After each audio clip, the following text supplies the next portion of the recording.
Hello friends, welcome to निष्कर्ष classes. निष्कर्ष classes में आपका बहुत बहुत स्वागत है। मेरा नाम है विपिन और आज हम बात करने वाले हैं आज के हमारे टॉपिक डायरेक्शन एंड दिशा के पार्ट नंबर 2 की। पार्ट नंबर फर्स्ट में हम इसके बेसिक और इसकी दो टाइप्स के बारे में देख चुके हैं। आज हम बात करते हैं इसकी टाइप नंबर थर्ड, जो कि है एंगल, यानी जिसे हिंदी में बोलते हैं कोण। का मतलब है कि अगर एक व्यक्ति नॉर्थ की ओर मुख करके खड़ा है और उसे नॉर्थ ईस्ट की ओर टर्न देना है तो वो यहाँ से 45 डिग्री के कोण पर घूमेगा। वो यहाँ से 45 डिग्री के कोण पर घूमेगा और नॉर्थ ईस्ट से अगर उसे ईस्ट में जाना है तो वो फिर से 45 डिग्री घूमेगा। इससे ये बात निकलती है कि एक डायरेक्शन और सब डायरेक्शन के बीच में 45 डिग्री का कोण बनता है और दो मेन डायरेक्शन होती है उनके बीच में 90 डिग्री का कोण बनता है। जैसे कि एक व्यक्ति नॉर्थ की ओर मुख है, यानी 0 डिग्री के कोण पर है वो, अगर उसे नॉर्थ ईस्ट में जाना है तो वो 45 डिग्री घूमेगा। ईस्ट में जाना है तो वो 90 डिग्री घूमेगा। साउथ ईस्ट में जाना है तो वो 135 डिग्री घूमेगा। साउथ में जाना है तो वो अपोजिट यानी 180 डिग्री घूमेगा। उसे साउथ वेस्ट में जाना है तो वह 225 डिग्री घूमेगा। उसे वेस्ट की ओर घूमना है तो वो वहां से 270 डिग्री घूमेगा।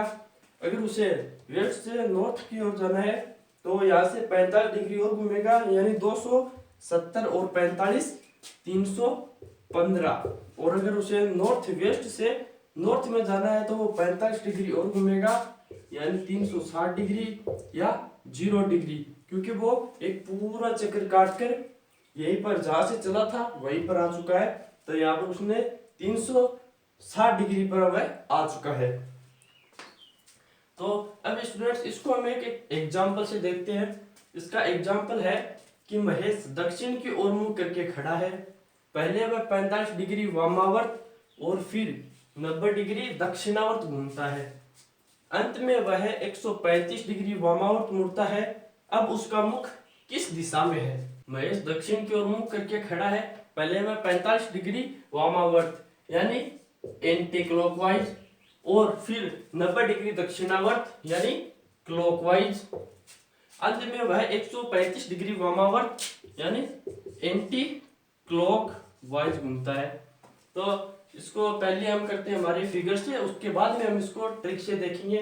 तो इसे हम सोल्व करना शुरू करते हैं पहले बेसिक से, उसके बाद में हम इसके ट्रिक को देखेंगे। कि महेश दक्षिण की ओर मुख करके खड़ा है, ठीक है, यानी महेश का मुख दक्षिण की ओर है, ठीक है, मुख करके खड़ा है। पहले वह 45 degree anti clockwise, 45 degree anti clockwise यानी घड़ी के घूमने की विपरीत दिशा में। तो ये साउथ है, साउथ का 45 डिग्री एंटी क्लॉकवाइज, तो 45 डिग्री एंटी क्लॉकवाइज होगा साउथ ईस्ट, ठीक है ना, ये होगा साउथ ईस्ट। ये पहले यहाँ था और अब यहाँ पर आ गया है। उसके बाद में वह और फिर 90 डिग्री दक्षिणावर्त घूमता है। उसके बाद में 90 डिग्री क्लॉकवाइज, यहाँ से 90 डिग्री क्लॉकवाइज घड़ी के घूमने की दिशा में। तो 45 ये और 45 ये, यानी अब वो यहाँ पर आ जाएगा। उसके बाद में है अंत में वह 135 डिग्री एंटी क्लॉकवाइज घूमता है। यहाँ से वह 135 डिग्री एंटी क्लॉकवाइज घूमेगा। तो यहाँ से यहाँ तक 90 डिग्री और यहाँ से यहाँ तक 45 डिग्री, यानी ये यहाँ से यहाँ तक पूरा 135 डिग्री हो जाएगा। यानी अब वो यहाँ आ चुका है। अब हमें पूछा अब उसका मुख किस दिशा की ओर है, तो ये कौन सी दिशा है? ईस्ट। तो उसका मुख अब ईस्ट की ओर है। तो ये तो बात हो गई हमारी बेसिक की। अब हम बात करते हैं इसकी ट्रिक से। इसको ट्रिक से कैसे सॉल्व करेंगे? तो इसकी ट्रिक है कि हम सबसे पहले तो वह किस दिशा की ओर मुख करके खड़ा है या किस दिशा की ओर जा रहा है हम उसको लिखेंगे। जैसे कि यह साउथ की ओर जा रहा है, साउथ में चलने के बाद वह 45 डिग्री एंटी क्लॉकवाइज, तो हम लिखेंगे 45 डिग्री एंटी क्लॉकवाइज। फिर 90 डिग्री क्लॉकवाइज, हम लिखेंगे 90 डिग्री क्लॉकवाइज। अंत में वह 135 degree anti clockwise, 135 degree anti clockwise.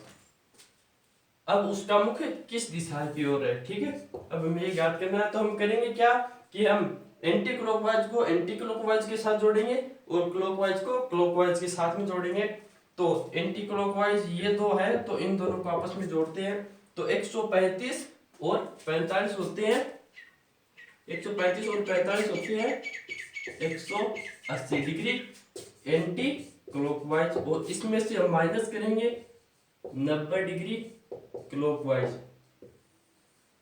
तो जब 180 में से 90 जाएंगे तो बचेंगे 90, और एंटी क्लॉकवाइज ज्यादा है और क्लॉकवाइज कम है, तो यहाँ पर जो आंसर आएगा वो एंटी क्लॉकवाइज में आएगा। तो हमारा आंसर आया 90 डिग्री एंटी क्लॉकवाइज, यानी हमारे हमको साउथ से 90 डिग्री वामावर्त घूमना है। तो ये रहा साउथ, और साउथ से 90 degree anti clockwise, 90 degree anti clockwise घूमने पर हम जाएंगे ईस्ट में, यानी इस ट्रिक से भी हमारा आंसर आया है ईस्ट, और बेसिक से भी हमारा आंसर आया था ईस्ट। तो स्टूडेंट्स अब हम बात करते हैं हमारे सेकंड एग्जांपल की। सेकंड एग्जांपल है कि एक व्यक्ति ईस्ट की ओर जा रहा है। सबसे पहले वह 45 डिग्री क्लॉकवाइज घूमता है, उसके बाद में 90 डिग्री एंटी क्लॉकवाइज घूमता है, उसके बाद में वह 45 डिग्री एंटी क्लॉकवाइज घूमता है, और उसके बाद में वह 90 डिग्री क्लॉकवाइज घूमता है, और अंत में 45 डिग्री क्लॉकवाइज घूमता है। तो अब उसका मुख किस दिशा की ओर है। तो स्टूडेंट्स हम इसके लिए क्या करेंगे कि एंटी क्लॉकवाइज को एंटी क्लॉकवाइज के साथ में जोड़ेंगे और क्लॉकवाइज को क्लॉकवाइज के साथ में जोड़ेंगे। तो सबसे पहले हम क्लॉकवाइज को जोड़ते हैं, तो 45 और 90 135, 135 और 45 180, यानी 180 डिग्री क्लॉकवाइज। उसके बाद जोड़ते हैं हम एंटी क्लॉकवाइज को, तो ये है 90 और 45, ये हुए 135 डिग्री एंटी क्लॉकवाइज। अब इसको हम घटाएंगे, तो 180 में से जब 135 गए तो बचे 45, और क्लॉकवाइज ज्यादा है और एंटी क्लॉकवाइज कम है, तो यहाँ पर आएगा क्लॉकवाइज।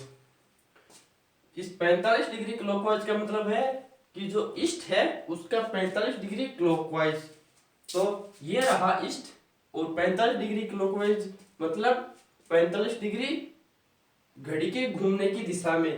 तो ईस्ट का 45 डिग्री घड़ी के घूमने की दिशा में, यानी साउथ ईस्ट। अब उसका मुख साउथ ईस्ट की ओर है। तो स्टूडेंट्स ये हो गया हमारा सेकेंड एग्जांपल। तो बच्चों टाइप थर्ड के बाद में हम बात करेंगे टाइप नंबर 4 की। टाइप नंबर 4 है डिस्टेंस, यानी दूरी। जितनी दूरी पूछेगा उसको निकालने के लिए हमें पाइथागोरस प्रमेय की जरूरत होगी। तो यहाँ पर एक मैंने चित्र ड्रॉ किया है और ये 90 डिग्री पर है। तो इसमें जो AP है वो आधार है, BC है वो लंब है, और AC है वो कर्ण है। पाइथागोरस प्रमेय का विवता है कि कर्ण का स्क्वायर बराबर लंब का स्क्वायर प्लस आधार का स्क्वायर, यानी AC square is equal to लंब है BC square plus AB square. हमें बस इतनी सी बात का ध्यान रखना है, क्योंकि ये जो टाइप नंबर 4 है इसमें कोई भी ट्रिक है ना वो काम नहीं करेगी। इसके लिए कोई भी ट्रिक काम नहीं करेगी। हमें इसके लिए इसका जो फिगर है, जो चित्र है वो बनाना ही पड़ेगा। और वो जो चित्र भी बनाएंगे, जैसे कि मैं बोलूं कि एक व्यक्ति पश्चिम की ओर चला और वह 200 मीटर चला, तो एक व्यक्ति पश्चिम की ओर चला और 200 मीटर चला, उसके बाद में वह दाएं घुमा और 75 मीटर चला। अब वह दाएं घुमा और 75 मीटर चला, उसके बाद में वह फिर दाएं घुमा और 100 मीटर चला, तो वह फिर दाएं घुमा और 100 मीटर चला। तो हमें ये जो हमने पहले यहाँ से यहाँ तक लेकर आए थे ये 200 है, तो हम इसको ये नहीं कर सकते कि वह यहाँ से दाएं घुमाओ 100 मीटर चला तो हम इसको यहाँ तक लेकर चले गए। ये नहीं होता है, इसको हमें उसका आधा ही रखना है, तभी तो 100 ये और 100 ये, क्योंकि 200 तो पहले हम इधर आए थे। अगर हम यहाँ पर वापस उस तरफ 100 जाएंगे तो हम उसकी आधी दूरी तक ही जाएंगे। अगर 100 को हमने यहाँ तक लेकर आ गए तो हम तो 200 से भी बहुत ज्यादा आगे चले गए, इससे क्वेश्चन गलत हो जाएगा। तो बच्चों अब हम देखते हैं डिस्टेंस का example number first. Example number first है, बिंदु ए से प्रवीण पूर्व में 100 मीटर चलता है, तब दाएं मुड़ता है और 100 मीटर चलता है, फिर दाएं मुड़ता है और 20 मीटर जाता है, और फिर बिंदु बी पर पहुंचने के लिए दाएं मुड़कर 250 मीटर चलता है। ए और बी के बीच की कम से कम दूरी बताइए।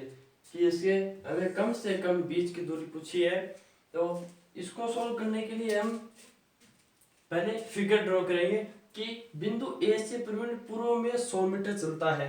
बिंदु ए से, तो हम बिंदु ए से पूर्व में 100 मीटर चलता है बिंदु ए से, तब दाएं मुड़ता है और 100 मीटर चलता है। अगर कोई व्यक्ति पूर्व में जा रहा है, वो दाएं घूमेगा तो वह 90 डिग्री क्लॉकवाइज, यानी वो नीचे की ओर, वो नीचे की ओर जितना ये है उतना, यानी यहां तक कितना चलता है, 100 मीटर चलता है। फिर दाएं मुड़ता है और 20 मीटर जाता है। अब वो नीचे की ओर जा रहा है, नीचे की ओर जा रहा है, तो उसका दाया होगा 90 डिग्री क्लॉकवाइज, यानी वो पश्चिम की ओर चलना स्टार्ट कर देगा, और कितना चलेगा, 20 मीटर चलेगा। और फिर बिंदु बी पर पहुंचने के लिए दाएं मुड़कर 250 मीटर चलता है। यहाँ से दाएं घूमने के लिए वह 90 डिग्री क्लॉकवाइज घूमेगा, तो 90 डिग्री क्लॉकवाइज यानी वो उत्तर में चलेगा, और कितना जाएगा, 100 तो ये और 150 ये, तभी तो वह 250 मीटर चलेगा और बिंदु बी पर पहुंच जाएगा। अब हमें पूछा है कि ए से बी की कम से कम दूरी, यानी कि हमारे ए और बी के जो बीच की सीधी दूरी है वो हमें पूछी है। तो इसके लिए हम करेंगे क्या, कि ये 100 है और ये इतनी 20 है, तो ये इतनी कितनी हुई, तो ये 100 में से अगर 20 गए तो ये हुई 80, ठीक है, ये 80 हुई। ये पूरी 250 है और ये इतनी 100 है, तो 250 में से 100 बचेगी तो ये इतनी बच जाएगी, तो 250 में से अगर 100 निकालेंगे तो ये बच जाएगी 150। तो हमारे पास आधार भी है, हमारे पास लंब भी है, और हमें करंट फाइंड करना है। तो इसके लिए हम करेंगे क्या, कि ए बी और इसको हम दे देते हैं सी। तो ए बी का स्क्वायर इज इक्वल टू लंब का स्क्वायर प्लस आधार का स्क्वायर। तो लंब का स्क्वायर 150 का स्क्वायर प्लस आधार 80 का स्क्वायर, तो ये हो जाएगा 150 का स्क्वायर न करके हम केवल 15 का स्क्वायर करेंगे, और 15 का स्क्वायर होता है 225, और इस 10 के लिए है तो 10 ढाई 100, ठीक है, दो हमने शून्य लगा दी। उसके बाद में उसी तरह हम 80 का न करके केवल 8 का करेंगे, तो 8 8 है 64, और 10 के लिए 2 जीरो। उसके बाद में ये होगा 0 0 0, 5 और 4 9, ये 0 है। बाद में है 6 और 2 8 है, और उसके बाद में 2, यानी 28,900। अब हम इसका रूट लेंगे, तो हम 28,900 का रूट न लेकर हम केवल 289 का रूट लेंगे, केवल 289 का रूट। तो 289 17 का स्क्वायर होता है, और 2 जीरो है, तो 2 जीरो का जब स्क्वायर लेंगे तो केवल 1 जीरो बचेगा, यानी 170 मीटर हमारा आंसर होगा, कि ए से बी की जो सीधी दूरी है वो 170 मीटर है। तो स्टूडेंट्स अब हम देखते हैं सेकंड एग्जांपल। सेकंड एग्जांपल है कि एक आदमी बिंदु ए से उत्तर की ओर 30 मीटर जाता है, फिर वह बाएं मुड़ता है और 10 मीटर जाता है, फिर बाएं मुड़ता है और 6 मीटर जाता है, तब दोबारा बाएं मुड़ता है और 3 मीटर जाता है, तथा बिंदु बी पर पहुंचता है। ए से बी के बीच की दूरी भी ज्ञात करो, और ये बताओ कि बी ए से किस दिशा की ओर है, ठीक है। तो सबसे पहले हम इसको ड्रॉ करते हैं कि एक आदमी बिंदु ए से उत्तर की ओर 30 मीटर चलता है। तो एक बिंदु ले लेते हैं ये, इससे उत्तर में 30 मीटर चलता है। फिर वह बाएं मुड़ता है और 10 मीटर जाता है। तो बाएं बाएं का मतलब है 90 डिग्री एंटी क्लॉकवाइज, और कि चलता कितना है 10 मीटर। तो हमें 10 मीटर चलाना है उसको। तो मान लीजिए कि ये 10 मीटर है। फिर बाएं मुड़ता है और 6 मीटर जाता है। यहाँ पर भी वह फिर से बाएं घूमता है, तो यानी 90 डिग्री एंटी क्लॉकवाइज, और चलता है कितना है 6 मीटर चलता है। तो ये लीजिए 6 मीटर दिख रहा होगा आपको, ये इतना सा 6 मीटर। तब दोबारा बाएं मुड़ता है और 3 मीटर जाता है। यहां से भी वह लेफ्ट टर्न लेता है और 3 मीटर जाता है। तो ये रहा 3 मीटर ए से बी की बीच की दूरी। तो ये है बिंदु बी और ये है बिंदु ए से बी के बीच की दूरी हमें बतानी है। तो उसके लिए हम क्या करेंगे कि ये 10 है और ये 3 है। तो ये 10 में से 3 गई है, तो कितना बचा 7। उसी तरह अगर ये पूरी 30 है और ये इतनी 6 है, तो 30 में से 6 गए तो बचे 24। और हमें ए से बी की दूरी निकालनी है। तो ये हो जाएगा ए बी का स्क्वायर, लंब का स्क्वायर, लंब है 24 का स्क्वायर, प्लस आधार का स्क्वायर, आधार है 7, 7 का स्क्वायर। तो ये हो जाएगा 24 का स्क्वायर होता है 576 और 7 का स्क्वायर होता है 49। 576 और 49 होते हैं 625, और 625 का रूट होता है 25। ठीक है, तो ए से बी के बीच की दूरी है 25 मीटर। अब हमें साथ में ये भी पूछा है कि ए से बी के बीच की दूरी बताओ और दिशा बताओ कि अब बी है वो ए से किस दिशा की ओर है। तो यह है ए, यह है उत्तर, यह है दक्षिण, नॉर्थ साउथ, यह है ईस्ट और यह है वेस्ट, और बी है यहाँ पर यानी नॉर्थ और वेस्ट के बीच में। तो ये कौन सी दिशा है, ये है नॉर्थ वेस्ट। अब वह नॉर्थ वेस्ट दिशा में है ए से। तो स्टूडेंट्स आज के वीडियो में बस इतना ही। आज की वीडियो में हमने 2 टाइप की बात की है, टाइप नंबर फर्स्ट एंगल और टाइप नंबर सेकंड है डिस्टेंस। वीडियो को लाइक करें, कमेंट करें, अपने दोस्तों के साथ शेयर करें। अगर आप हमारे चैनल पर नए हो तो चैनल को सब्सक्राइब करके पास बने बेल आइकन को जरूर प्रेस करें, ताकि हमारे आने वाली वीडियो की नोटिफिकेशन सबसे पहले आपको मिले। Thanks for watching.